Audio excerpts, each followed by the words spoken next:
नमस्कार साथीहरु सबैलाई म त सन्चै छु हजुरहरुलाई के कस्तो छ है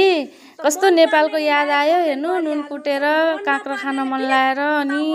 लिएर आएको दिदीले है अनि पखाल्दैछ अनि मैले फेरि राम्रोसँग देखा भन्छु अनि काट्दै नकाट्नु देखा पहिला भन्छु अनि फेरि चक्कु राखेर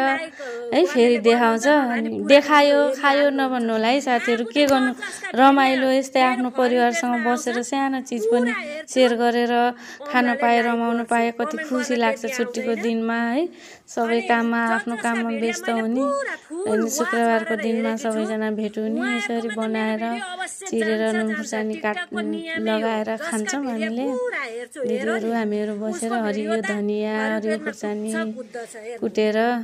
खान्छौं कति याद आयो है आफ्नो गाउँको घरको अहिले त काँक्राको सिजन मकैको सिजन हो के गर्नु खान अब कहिले केही वर्षपछि खाउला घरतिर गएर भनेर चित्त बुझाउँदै एउटा लिएर आएर खायौं हामीले रमाइलो गर्यौं है तपाईहरु पनि रमाइलो गर्नुस् सकारात्मक सोच राख्नुस् कसैप्रति नराम्रो नसोच्नुस् सबैलाई राम्रो सोच्नु पर्छ मरिलानु जिन्दगीमा के छ र मर्नु त एक दिन अवश्य नै छ त्यही भएर एक बारको जिन्दगी कसैले नफालौं खेर कसैको लागि जन्मेको हैन कसैको लागि हुर्केको हैन ठुलो भएको हैन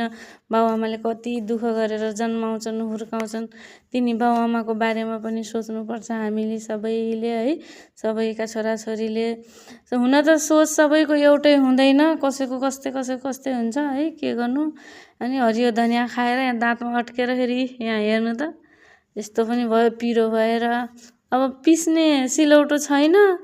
अनि त्यता भगवान हुनुहुन्छ त्यतातिर है हामीले जहाँ गए पनि आफ्नो धर्म संस्कार छोड्दैनौं दिदीहरु बसेर खाँदैछन्